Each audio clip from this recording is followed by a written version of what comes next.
Lasky, is that your book? I'm like, no, it's not mine. I'm reading the book. And Blue Ocean very simply says that most companies compete in the red ocean, coming off of the analogy of war, and war being bloody, blood red ocean, where you compete against each other on the same factors: price, quality, time to market, speed, take your pick. The Blue Ocean says that there's a space out there that is uncontested, where no one is competing. You're creating an entirely new marketplace. Think Cirque du Soleil. Think the Wii. Think products and services that moved into industries and places that did not exist. Think TiVo. And they created a market. And it was blue because there was no competition. They made the competition irrelevant. Fourth and finally, I believe that the best business opportunities for blacks, we talked about this, George, are going to necessitate us working together. It will necessitate us working together, both within our community and outside of our community. And we are in a global market with global opportunities that's globally diversifying, and therefore it needs global thinking and global solutions. So with that, let me go back to the panel. I already told you where I was going. First, industries and trends. Second, opportunities. Third, Q&A. So I'm going to pose the question to the panel, and we'll begin with the ladies first, as we should. So we'll start with Pamela, and we'll work our way from my right to the left, your left to the right, and say, give me your one industry and your one trend that you would say this audience needs to be aware of. I'm going to preface this, and my last comment is, I want to really make this practical.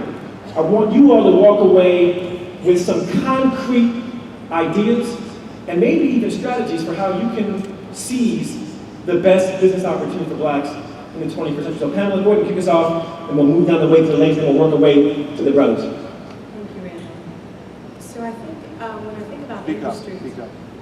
think about industries, healthcare would definitely fit into that. With the recent changes going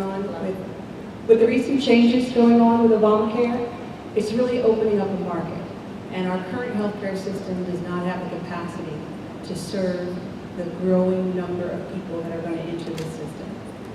And if we think about the aging of America, there are going to be some specialty services that many of our people perform from an employee perspective, but not from an employer perspective. And there are a lot of federally mandated prototypes that are being funded to test what could work to reduce Medicare and Medicaid costs, as well as extend the offerings to underserved and underrepresented communities. In terms of trends, I think one of the things that I'm seeing is in the aging of America.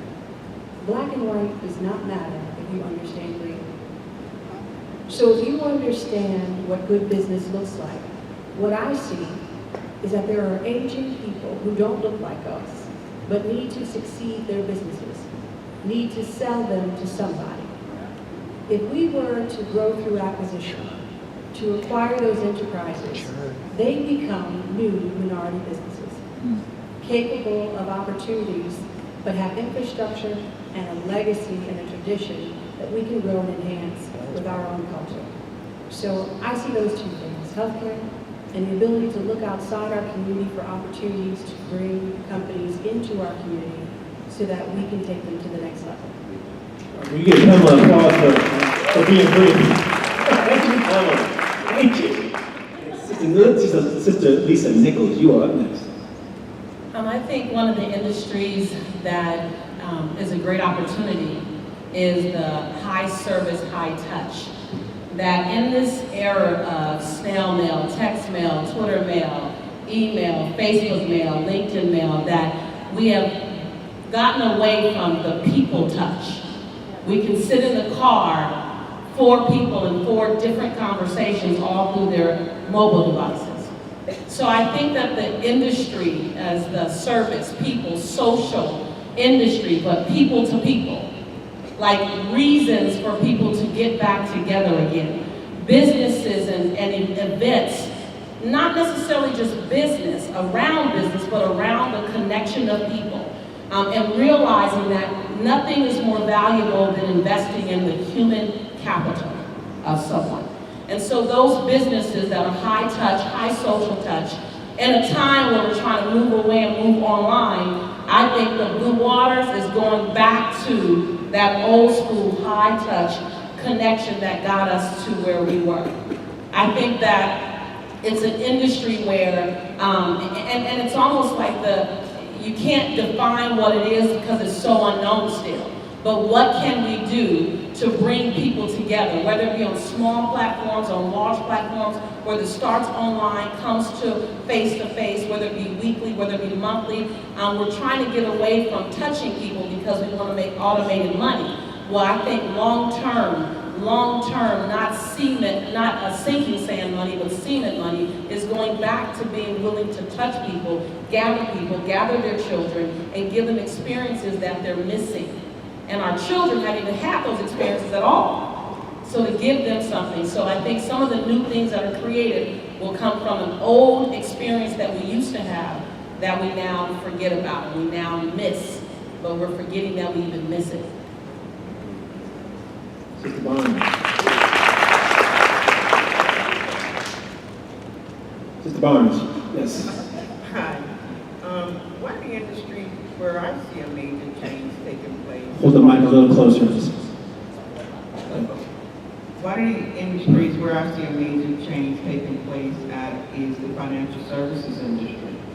And the reason I say that is because with the advent of social media and a lot of the other technology advances, we find that with a lot of restrictions from the Security and Exchange Bureau, there were limitations as to what the financial service industries could do when it comes to supporting and providing services to their clients.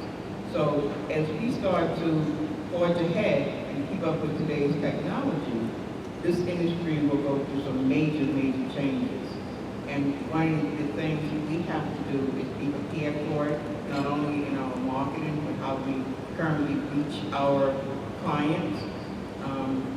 And one of our challenges is to educate the new people, the new generation, have them prepared to bring us up to date on the new technology, and to be prepared to deal with the regulators, with what's coming out currently with changes in banking rules and regulations.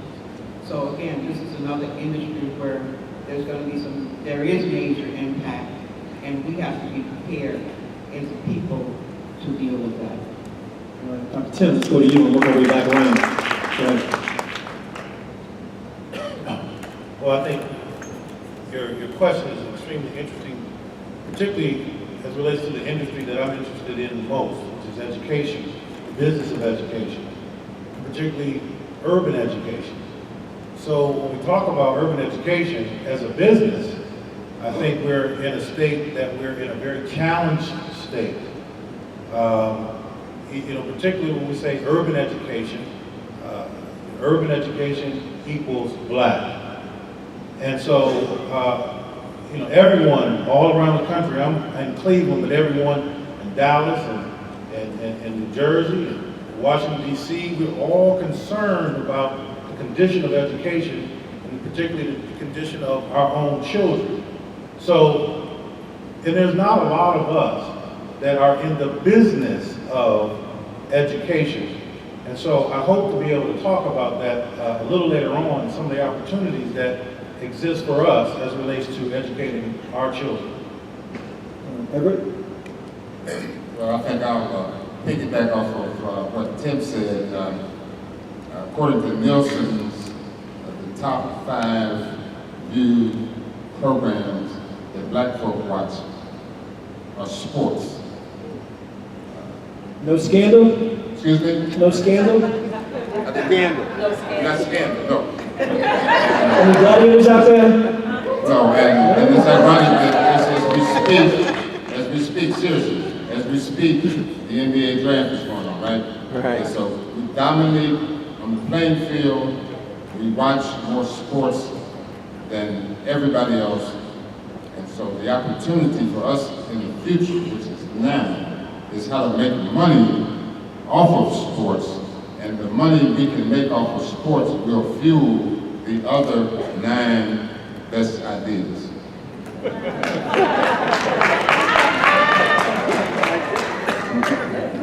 grabbing the mic. Thank you. Well, I think we have to start with one premise, and that is, what is the new norm for capitalism in the 21st century? And the concept is that, the fundamental concept, in my opinion, is that capital assets will develop more wealth that's sustainable for your families than a wage-based concept. So with that, we have to look both globally and locally. I'm going to focus today mainly on local concepts that we should look at. If you look at the government, for example, you touched on the Affordable Care Act and all the considerations of managing the various elements that will occur. That will be a tremendous opportunity for us in so many ways, which we will drill down later on the panel. But anytime there is a major change in our sociological existence or our culture, opportunity springs up. The war. The war has now created in this country basically two types of veterans. You have the veterans returning from Iraq, but you have the aging veterans from World War II and Vietnam. So where are those opportunities? I saw that an African-American veteran recently got a contract from the government to take care of cemeteries, and he hires other veterans. It was right in front of him, and I don't know how many cemeteries there are out there, but just maintaining cutting grass, I mean, it doesn't take a master's degree. You can, hire folks and get them going. That's a microcosm reflecting the macrocosm, because there's going to be tremendous needs for these veterans in a variety of ways, and government is going to be out there doing whatever they can to support it. Homeland security. What are we going to do about the 50,000 kids that are coming over here from Mexico? How do we define them? What are we going to do with them? Where are we going to house them? How are we going to relocate them? How are we going to stop them? Those kind of considerations all trigger opportunities. We just have to be innovative, creative, and look at it. And one of the space I'm working with is hospitality. Thin margin profit, nevertheless, we're finding more people from around the world now visiting the United States. So one of the greatest opportunities would be in managing food service and hospitality services for these visiting individuals who are coming our way. So there's always a new trend that's taking place. And Dr. Pinkston, I think that if you look at any time there's a major change in society, it opens up all types of opportunities. Henry Ford saw a change when he created the line to build cars. That's innovation. That's not invention, because the car was invented in Europe. But he was innovative. He saw where the opportunities were lying, and he would get directly in the middle of it and start employing and developing. And then, of course, he worked with the government. They started building highways. Next thing you know, we had automobiles all over the place. And what did that bring? That brought people who built tires and carburetors and lights and windshield wipers. All of that is the emerging businesses that come from change. So in the 21st century, capitalism, my colleague over here and I bump heads over the concept of capitalism, as long as he says, I can be a capitalist. I keep telling him, I'm not an entrepreneur, I'm just a cold-blooded capitalist. But in the Rick James sense of cold-blooded. He says it's okay as long as I do good work. So I get a pass from him, and I'm not going to pass the mic to him. Well, when this panel was put together, I said to myself, what's George Fraser doing to his Nigerian, Yoruba, Fulani brother? What's up with this? I'm the least entrepreneurial, capitalist, whatever. I'm the revolutionary. So what am I supposed to do with all of these brilliant entrepreneurial business minds? But since I have to be here, and I am here, I thought of two. One of them has to do with the concept of cultural historical tourism. And by that I mean, how do we, and of course this is not a new concept domestically, because the whole question of how do we manage our cultural assets and control them has been a long-standing struggle. Some people mastered it, Barry Gordy and others, in relationship to music and those kind of things. But there are other aspects of that.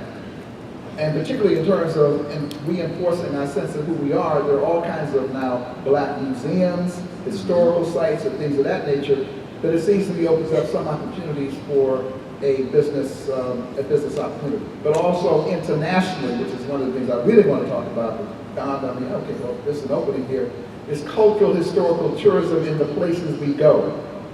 For example, in the Caribbean, and I have a specific example in terms of Haiti, which I'll talk about in more detail.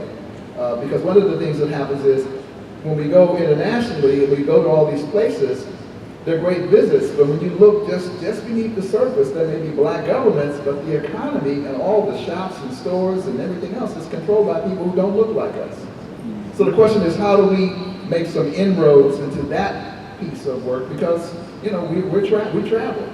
We're going to Africa, we're going to the Caribbean in large numbers. The question is, what kind of business opportunities may be available along those lines? And when we come back to the opportunities, I have a specific one that I want to put on the table.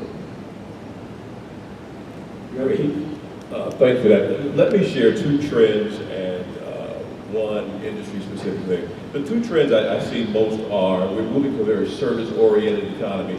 And when I talk to people about starting their own businesses and those types of things, the things I talk about are things like financial planning, IT consulting, social media consulting.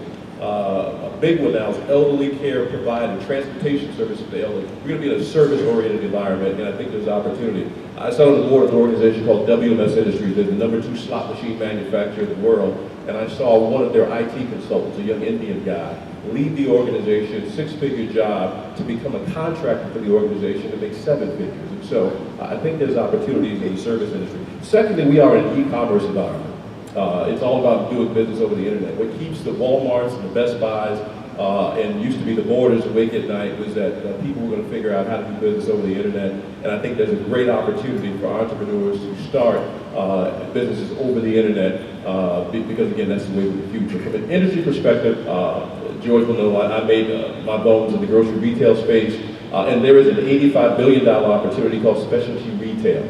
I've been fortunate enough to work with people like B. Smith to bring our olive oil to bear, Patti LaBelle, her Lady Marmalade sauces, Evander Holyfield, his barbecue sauces. But beyond that, there are things like gluten-free and organic services. When I ran Cup Foods, there was a young Caucasian kid who started growing organic tomatoes in his backyard. And he grew that from probably about a $100,000 a year business to a multi-million-dollar a year business called Bushel Boy Tomatoes. And so when I got into the grocery business, my mother said there's two things you got to do if you want to always have a job. Either work in the mortuary business or the food business, because people got to eat, they're going to die.